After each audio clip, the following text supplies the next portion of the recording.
What I got tonight was, I understand the miracle of the ear, but what I also got, what could have been happening too, and I've seen this happen in my own circle, is the emotion, the power of them exclaiming the wonderful works of God. Mm-hmm. You know how you can be in a room that's so charged, and you may not know the language somebody's speaking, and maybe there is no miracle in your ear for you to hear it in your language, but you can tell when somebody's so excited or charged about something, and you get caught up in it. Just like you demonstrated with white people.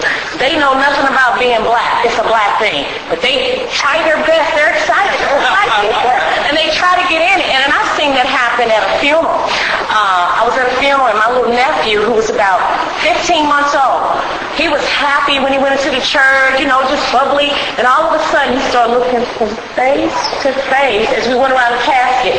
And he saw everybody he knew crying. His grandmother, his mother, his aunt. You should see his face.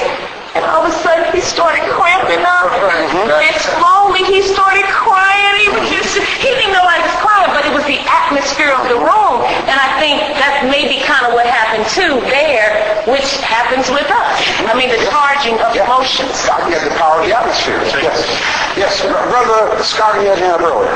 I had a couple of questions. One, I think, also addresses the issue of this being a story. You cited some time ago a passage where you say, which says this is all allegory. Yes, yes. So Brother Dave and others who may not know where it is can see it. Turn to Galatians, the 4th chapter, verses 22, 23, and 24. Verse 22 through 24. Okay? What chapter? 4th chapter of Galatians. Now, this passage actually tells you in clear black and white that Abraham never existed. So plain as day. Okay? Notice what it says.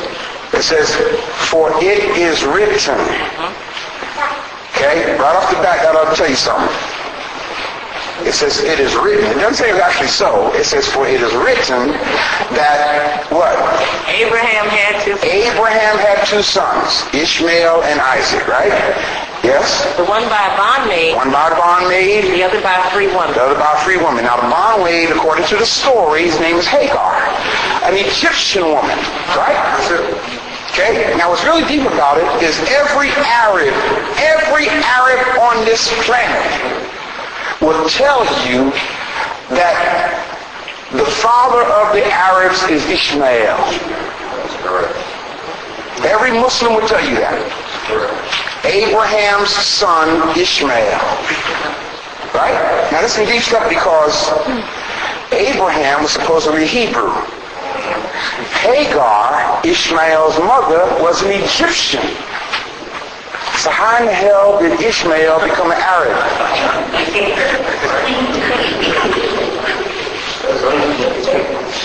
Y'all get me? That goes when I say we don't think. We don't think. Okay? And Ishmael and Isaac, right? Go ahead, read on. But he who was of the bondwoman was born after the flesh. Meaning out of sin. Ishmael, yes. But he of the free woman was by promise. By promise, yes. Which things are an allegory. Check it out. There it is. That's the verse, brother. First line, 24 verse. Which things are an allegory. It says plain as day. The whole story of Abraham, Isaac, Jacob, Ishmael, Sarah, Hagar, it's an allegory. It never happened. It never happened. It actually says it right there in the Bible, plain as day. Why is it that I grew up all my life in the church just like you did all your life in the church, and you just now hearing this for the first time? Brother got his hand in he got his face in his hand and scratching his head. See, that's what I'm talking about. So this is what I mean by segmented biblical attention. The truth is right there in the Bible. It's just that we've been misdirected from it. Okay? Yes, brother. Often you hear pastors talk about the miracle of Pentecost. Mm-hmm. And what are they referring to? Because what you're saying it was actually 3 miracles according to what you said. Right. They don't talk about 3 miracles. And what most people mean when they talk about the miracle of Pentecost is going beyond racial barriers. That's what most pastors mean when they talk about the miracle of Pentecost.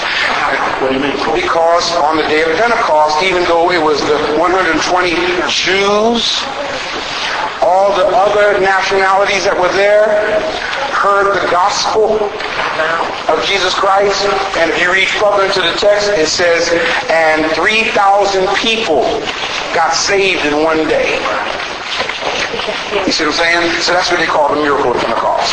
Because the message literally transcended barriers, racial and cultural barriers. And all these other people who weren't Jews or didn't even believe in Jesus gave their life to Jesus. That's the concept of it. That's what it meant by the miracle of Pentecost. Yes, Sister Shelley. What I also got more out of you breaking down the acts and stuff like that is that it was one more way to show me that yes, I am not worthy of God's love if I cannot this. You know, somehow, you know what I mean? Like, this is one more step that if you don't speak in tongues, you couldn't be close to God, you couldn't have that special relationship. So when you explain this tonight, it was again one more way of the demise of controlling of telling me that I yet don't meet up again. Because I don't speak in tongues, I couldn't be connected to God, I couldn't love God like you love God, because I have God in Him. If you truly love God, you know, it must rain down from the just. You know, the Holy Spirit rains down from the just and not the unjust, because you don't speak in tongues. Once again, I know what you're saying because I've actually had to counsel a lot of people who were taught that until you speak in tongues, you ain't really got it all. You see what I'm saying? And I've actually had to counsel people who feel that God doesn't love them or that, you know, what is it that God ain't not good enough? That kind of thing. See what I'm saying? You know? Let's take Sister Scoggin in your hand here, and then we're going to go home, okay? Sister Scoggin? Pastor, I can remember the time, you know, when you, in the other churches, you go to the altar and, you know, you have a clergy person to pray for you. This person said to me, do you mind if I speak in tongue? Pray for you in tongue. I said, yes, I mind. I said, but is speaking in tongue at will? You just want to I said, no, I want you to pray for me, something that I understand what you're saying. Right. So, but she just asked me that. But I thought it came, you know, right. with the Spirit. Right. But it wasn't like right. that. Well, see, again, that's the two different tongues. Acts 2 is an empowerment kind of tongues. Okay. 1 Corinthians 14 is the ability to speak at will. See what I'm saying? You know, and yes, Brother Travis. Pastor Ray, I was just thinking about what you were saying in regards to Mark 16th chapter, and not only just in his tongue, but just it doesn't matter the denomination, in regards to the Father, Son, and the Holy Ghost. The reason I say that is because the way we grew up it was always the resurrection of Jesus. And now, if there is no verses 9 through 20, that's when they start talking about the resurrection. Right. Well, as the sister just read, the footnote in her Bible actually states that the credibility of the resurrection is now in doubt. Right. So because verses 9 through 20 is really the verses that talk about a resurrection. So that's more than just speaking in tongues. It's talking about the whole foundation. Is it really? Yes. Yeah. Yeah. That's deep. That's Yes. Yes. Yes, Brother David. So, like the Rosetta Stone and the Ten Commandments and stuff, like, how are we supposed to know about that? Like, historical information. The Rosetta Stone is actually a legitimate document. The only thing about the Rosetta Stone is it has really nothing at all to do with religion. Okay, the Rosetta Stone is an archaeological find that validates the existence of an illegitimate pharaoh of Egypt known as Ptolemy I. His nickname was Eucharistos, Epiphanes, where the Roman Catholic Church got the word Eucharist from. At the coronation ceremony of this pharaoh called Ptolemy, is it the first or the fifth? Ptolemy the fifth, thank you.